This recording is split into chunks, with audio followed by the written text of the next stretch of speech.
So unang-una, pakukuluan ko muna yung hiniwa-hiwa karne ng baboy sa purong tubig. Tanggalin natin yung mga bula na yan kasi sumasama yan o dumidikit yan sa may karne at saka sa may kawali. Up next, igigisa ko na yung bawang, luya at sibuyas. At ayan nga, ito yung ating native na bawang. Paboritong gulay ni Moira, ang luya. Kaya ang title ng isang kanta niya Maluya. At ilalagay ko na yung nilagang karne ng baboy. O diba may pang twister pa? Bulo kasi ng mga aso naman Pagkatapos ay maglalagay ako ng patis. Hindi ko alam kung anong brand to. Kaya basta patis. At para maglasang baboy talaga maglalagay ako ng pork cubes. Baka naman. At lang hanggang sa masangkot siya. At syempre, hinaan na konting apoy. Medium heat kumbaga. At ayan wow! What a nice! Grabe! Baby, ang bango ng amoy. Lalagyan ko lang ng konting tubig para kahit paano medyo lumamot pa ng konti yung karne. Hindi ko masyadong patutuyuan kasi gusto ko yung medyo mayroong kaunting sabaw. Ayan, at maglalagay ako ng sayote para pampadami. Ayoko ng overcook. Gusto ko yung medyo crunch.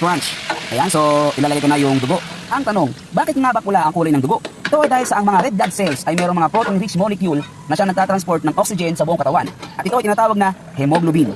Salamat, Google. At matapos halu-haluin para hindi mamuo yung dugo at tuloy itong maluto, ay ilalagay ko na ang dahon ng sampalok. Ayan. Pwede rin namang suka pero mas trip ko kasi yung dahon ng sampalok. Well, eka nga, kanya-kanyang trip lang yan. Wow, okay na yan. Bali, papatayin ko na yung stove. Ayan. At for the finishing touch, ang mga pangmalakasan, siling berde. Alright, ready to serve.